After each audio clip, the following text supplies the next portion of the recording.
بسم اللہ الرحمن الرحیم۔ میں تمام آنے والے مہمانان کو ہم سخن بھیرا کے 18ویں ماہانہ اجلاس میں خوش آمدید کہتی ہوں، اور میں بہت شکر گزار ہوں سرپرست اعلیٰ ہم سخن بھیرا جناب پروفیسر ریاض صاحب اور صدر فورم جناب دبیر عباس شاہ صاحب کی، کہ جنہوں نے مجھے موقع دیا کہ باضابطہ طور پر میں کسی فورم پر کوئی بات کر سکوں۔ یہ فورم بھیرا والوں کے لیے خاص طور پر کسی نعمت سے کم نہیں ہے۔ بہرحال آج کا جو ہمارا موضوع ہے ادبی پاپ کلچر، جب بھی اس مضمون کی تیاری کے لیے کسی سے بات کی تو سب سے پہلے تو یہی بحث چھڑ گئی کہ یہ ٹرمینالوجی کیا ہے، اسی کے اوپر کافی دیر تک مباحثہ رہا۔ لیکن بہرحال آج نثار صاحب کے مضمون سے خاصی طور پر لوگوں کو یہ پتہ چل جائے گا کہ ادبی پاپ کلچر کیا ہے۔ پھر پروفیسر باسط صاحب نے بھی اس کے تاریخی تناظر پر بہت اچھی گفتگو کی، اور ایک ادنا سی کوشش میں نے بھی کی ہے کہ ادبی پاپ کلچر کی کچھ خوبیاں اور خامیاں بیان کروں، جس پر ایک مضمون تحریر کیا ہے صدر فورم کی اجازت کے ساتھ۔ جی، ادبی پاپ کلچر کی خوبیاں اور خامیاں۔ ہمارے عہد میں تخلیقی ادب زوال پذیر ہے۔ معیاری ادب تخلیق کرنے والے بہت کم ہیں۔ کتاب کی جگہ پہلے اخبار، پھر ٹیلی ویژن اور اب انٹرنیٹ نے لے لی ہے۔ ہمارے ہاں اسکولوں سے لے کر یونیورسٹیوں تک ادب کی جو تعلیم دی جاتی ہے وہ فرسودہ اور بے معنی ہو کر رہ گئی ہے، جس سے نئی نسل میں ادب کا ذوق اور شعور پیدا نہیں ہو رہا۔ آج کل بات سنانے کا واحد طریقہ یہ رہ گیا ہے کہ بات کہنے سے پہلے لطیفہ سنائیے اور پڑھنے والوں میں سنسنی پیدا کیجیے اور بات ختم کر دیجیے۔ رک جائیں، جاری رکھیں؟ ٹھیک۔ تو بات ہو رہی ہے کہ آج کل بات سنانے کا واحد طریقہ یہ رہ گیا ہے کہ بات کہنے سے پہلے لطیفہ سنائیے اور پڑھنے والوں میں سنسنی پیدا کیجیے اور بات ختم کر دیجیے۔ جہاں آپ نے سنجیدہ بات کہی وہیں سننے والے کی دلچسپی ختم ہوئی۔ اس کے سب سے بڑی وجہ زندگی کی تیز رفتاری ہے۔ لوگ کسی قسم کا دباؤ ذہن پر برداشت نہیں کر سکتے۔ موبائل فون کا استعمال دنیا بھر میں اتنا بڑھ گیا ہے کہ پسماندہ ممالک میں بھی ہر شخص کے پاس موبائل فون اور پھر اس پر انٹرنیٹ کی سہولت موجود ہے۔ انٹرنیٹ پر مختلف ایپس اور ویب سائٹس نے لوگوں کی توجہ کھینچ لی ہے۔ ماضی میں جب لوگوں کا رشتہ کتاب سے جڑا تھا اور اگر کوئی دلچسپ ناول پڑھ رہا ہے اور اسے 1-2 گھنٹے کے لیے کچھ کام آ پڑا ہے تو وہ اپنی کتاب ساتھ ساتھ اٹھائے نہ پھرتا، مگر اب موبائل ہر جگہ ہر وقت ساتھ ہوتا ہے، جس میں لوگ اپنی پسند کی چیزیں دیکھتے، سنتے یا پڑھتے رہتے ہیں۔ لوگ چونکہ گلیمر کو پسند کرتے ہیں، اس لیے لوگوں کا کتاب سے رشتہ ختم ہو چکا ہے۔ ایسے حالات میں اگر کوئی ادیب معیاری ادب تخلیق کر بھی رہا ہے تو اسے معلوم ہے کہ اس کی کتاب پڑھنے والے لوگ شاذ ہی ہوں گے، اس لیے وہ کتاب تخلیق کرنے کے بجائے ایسے پلیٹ فارم کو تلاش کرے گا جہاں وہ اپنے قاری کے ساتھ جڑا رہے اور اس کے خیالات کا درست اور مکمل ابلاغ ہو سکے، کیونکہ ادیب اور قاری کا رشتہ ہمیشہ ضروری رہا ہے۔ جب تک تخلیق کار کا اپنے قارئین سے رابطہ براہ راست نہیں ہوگا تو وہ جاندار ادب تخلیق نہیں کر سکے گا۔ آج کا تخلیق کار وقت کی ضرورت کو دیکھتے ہوئے ہتھیار ڈال چکا ہے۔ اب تخلیق کار فلم، ٹی وی ڈرامہ، فلمی گیت، ٹی وی سیریلز کے ٹائٹل سانگز، فلموں کے لیے آئٹم نمبرز اور ایڈورٹیزمنٹ کے لیے سکرپٹ اور شاعری لکھنے کی طرف توجہ کر رہے ہیں۔ اس کی ایک وجہ لوگوں کی مانگ ہے کہ وہ ایسی چیزیں پسند کرتے ہیں جو اس مصروف زندگی میں دماغ پر بوجھ نہ ڈالیں اور محض تفریح طبع کے لیے ہوں۔ نتیجتاً تحریر میں سے سنجیدگی ختم ہو گئی ہے اور تحریر سطحی پن کا شکار ہو کر رہ گئی ہے۔ ڈاکٹر جمیل جالبی کے خیال میں لوگوں کا ایسا رجحان تخلیق کاروں کی صلاحیتوں کو متاثر کر رہا ہے، اور تخلیق کار مجبور ہے کہ وہ سنجیدہ موضوعات پر بھاری بھرکم کتب تخلیق کرنے کے بجائے آج کے قاری کی سہولت اور مانگ کے مطابق لکھے۔ اردو ادب سے وابستہ ادیبوں کے اس عمل کو ڈاکٹر جمیل جالبی نے اپنے مضمون ادب اور چٹکلے میں یوں سراہا ہے کہ اردو زبان و ادب کے سارے سچے ادیب کسی نئے راستے کی تلاش میں نظر آتے ہیں۔ وہ کسی ایسے آسمان کی تلاش میں ہیں جو شدت کے ساتھ اس زمین سے وابستہ ہو۔ ہمیں سارے حقیقی ادیبوں کے پاس معذرت کے ساتھ ہمیں سارے حقیقی ادیبوں کے ہاں ایک اضطراب، ایک بے چینی کی لہر نظر آتی ہے جس میں کچھ کرنے کی جستجو کا بڑا ہاتھ ہے۔ اکثر ادیب نہایت بے باکی اور دیانتداری کے ساتھ اپنے خیالات کا اظہار کر رہے ہیں، جس کی سمجھ میں جو چیز آ رہی ہے وہ اس کو بلا تأمل پیش کر رہا ہے۔ حیدرآباد انڈیا سے 2017 میں ڈاکٹر سیدہ نسیم سلطانہ کی کتاب الیکٹرانک میڈیا میں اردو زبان و ادب کا فروغ شائع ہوئی۔ اس میں مصنفہ نے دلائل کے ساتھ ثابت کیا کہ موجودہ دور میں تخلیق ہونے والا ادب غیر معیاری اور نکارہ اس لیے قرار نہیں دیا جا سکتا کہ ادب ہمیشہ سے زندگی کا آئینہ دار ہے۔ جو کچھ دنیا میں ہوتا رہا ہے وہ ادب پر ہمیشہ اثر انداز ہوا ہے۔ اردو میں اس کی مثال یوں لے لیجئے کہ پرانے دور میں جب میڈیا کا وجود نہیں تھا تو اردو میں طویل ترین داستانیں لکھی اور سنائی گئیں، مگر اب داستان کا نام تک نہیں لیا جاتا، اس کی جگہ ناول اور افسانے نے لے لی ہے۔ یوں ہی مستقبل کا ادیب وقت کی ضرورت کے مطابق ہی اصناف سخن کا انتخاب کرے گا۔ لوگوں کی پسند ناپسند اور وقت کی ضرورت کو دیکھتے ہوئے ادیبوں نے جو راہ اختیار کر لی ہے، اس سے جو ادب تخلیق ہو رہا ہے اسے پاپ لٹریچر، اور جو کلچر فروغ پا رہا ہے اسے پاپ کلچر کا نام دیا جا رہا ہے۔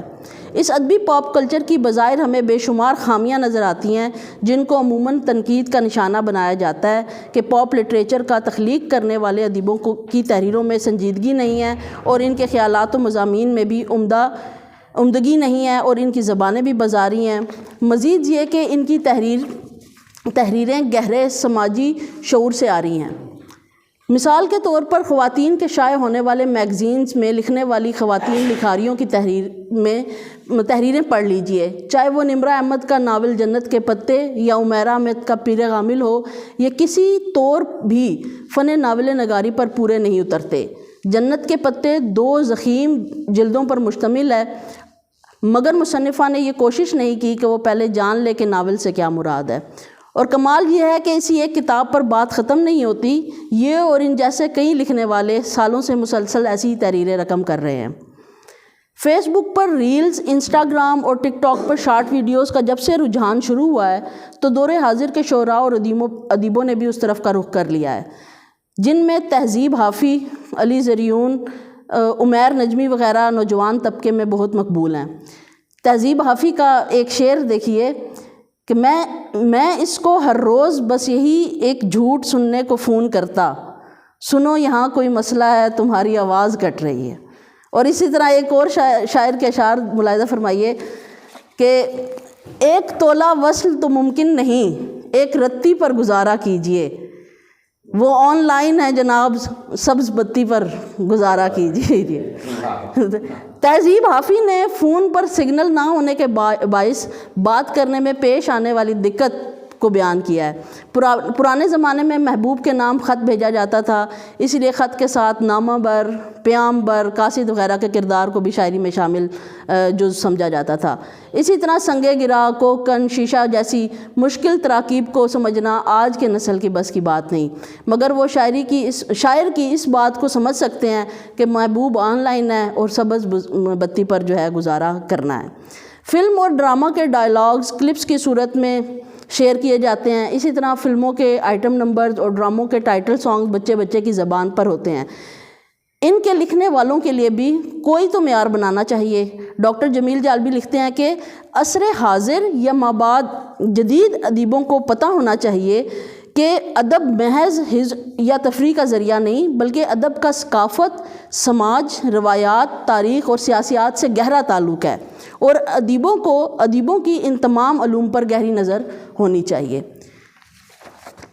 جیسا کہ پہلے بھی بیان کیا ہے کہ آج کا ادیب پاپ لٹریچر تخلیق کرنے پر مجبور ہے، کیونکہ ابتدائی جذبات و احساسات اور افکار سے اظہار کے لیے ادب سے بہتر ذریعہ کوئی بھی نہیں۔ جہاں قدیم دور میں کلاسیکی ادب کی اہمیت تھی، وہیں دور حاضر میں پاپ لٹریچر کی اپنی اہمیت ہے۔ کئی ایسے لکھاری ہیں جو اس دور میں بھی بہترین کانٹینٹ پیش کر رہے ہیں۔ اردو فلموں میں حیدر، اومکارا، مقبول، مرزا غالب، امراؤ جان ادا وغیرہ خالص ادبی فلمیں ہیں۔ ٹیلی ویژن ڈراموں میں اشفاق احمد کے ڈرامے اور امجد اسلام امجد کے ڈرامے عمدہ اور معیاری تھے۔ ریڈیو پر BBC اردو کی نشریات اردو بولنے والوں کے لیے ہمیشہ دلچسپی کا سامان رہی ہے، اور سامعین ان سے نہ صرف محظوظ ہوئے ہیں بلکہ سیکھنے کا عمل بھی جاری ہے۔ فلموں، ٹی وی اور ریڈیو کے علاوہ انٹرنیٹ پر کئی ایسی اپلیکیشن اور ویب سائٹس ہیں جن پر لکھنے والے سنجیدگی سے اپنا فرض نبھا رہے ہیں۔ ریختہ اردو کی سب سے بڑی ویب سائٹ ہے۔ 2013 میں ڈاکٹر سنجیو صراف نے اس کا آغاز کیا۔ یہ ویب سائٹ 223 ممالک میں 50 لاکھ سے زائد شائقین کی پسندیدہ ویب سائٹ ہے۔ ریختہ پر 30,000 سے زائد پرانی اور نئی کتابیں سکین کی جا چکی ہیں۔ ریختہ پر روزانہ کی بنیاد پر موضوع منتخب کر کے اشعار پوسٹ کیے جاتے ہیں۔ ریختہ کی انتظامیہ مشاعروں کا انعقاد بھی کرتی ہے، جن کو آن لائن بھی دکھایا جاتا ہے۔ ان مشاعروں میں شامل ہونے والے شعراء بڑے نادر اور نئے مضمون پیش کرتے ہیں۔ عصر حاضر میں فیس بک سماجی رابطہ عامہ کا اہم ذریعہ ہے۔ فیس بک پر کئی ایسے پیجز اور گروپس ہیں جہاں اردو زبان کے اور ادب کے فروغ کے لیے کوششیں کی جا رہی ہیں، جن میں موج سخن ایک اہم گروپ ہے جس کے بانی نسیم شیخ ہیں، جو کراچی سے تعلق رکھتے ہیں۔ اس ادبی فورم کے زیر اہتمام ابھی تک 170 طرحی مشاعروں کا انعقاد ہو چکا ہے۔ مشاعروں میں کی جانے والی مشق سخن کی خوبصورت ڈیزائننگ بھی موج سخن کا خاصہ رہی ہے۔ موج سخن نے تدریسی عمل بھی شروع کر لیا ہے، جس میں علم عروض کی مکمل تعلیم دی جاتی ہے اور آن لائن سیکھنے والوں کی اصلاح کر دی جاتی ہے۔ مزید فیس بک پر اردو شاعری کے فروغ کے لیے آزاد کشمیر کے 2 نوجوان پروفیسر مسعود ساگر اور پروفیسر محمد مجید مہر نے 2014 میں بزم انوار ادبی کا آغاز کیا۔ اس بزم کے زیر اہتمام ہر ماہ 2 بار آن لائن مشاعروں کا انعقاد کیا جاتا ہے۔ شعراء کے آن لائن انٹرویوز بھی پیش کیے جاتے ہیں۔ ان مشاعروں میں دنیا کے مختلف ممالک سے شعراء کرام شرکت کرتے ہیں۔ حسب ضرورت 3 دن تک مشق سخن جاری رہتی ہے، اور اس بزم کے منتظمین تمام شعراء کی میزبانی، داد و تحسین اور اصلاح کو ادبی فریضہ جان کر اپنا قیمتی وقت نظر کرتے ہیں۔ عالمی افسانوی فورم افسانوی ادب سے تعلق رکھنے والوں کے لیے کسی نعمت سے کم نہیں۔ اس گروپ کے بانی وحید قمر ہیں۔ ایک وقت تھا کہ افسانہ نگار اپنے افسانوں کی اشاعت کے لیے پبلشرز کے رحم و کرم پر ہوتے تھے، مگر اب اس فورم کے توسط سے وہ اپنے قاری سے جڑے ہیں۔ اب تخلیق کار کو اپنی تخلیقات پر قائرین کا رد عمل جاننے کے لیے انتظار نہیں کرنا پڑتا۔ قائرین کا رد عمل تخلیق کار میں اور بھی جوش و جذبہ پیدا کرتا ہے، اور سب اس فورم کی وجہ سے ممکن ہو رہا ہے۔ یہ دنیا کے بہت بڑے افسانہ نگار اس فورم پر اکٹھے موجود ہیں۔ انٹرنیٹ پر مزید اردو ویکیپیڈیا، اردو محفل، اردو میلہ.com اور ہم سب جیسی کئی ویب سائٹس ہیں جو معیاری ادب اور زبان کو فروغ دے رہی ہیں۔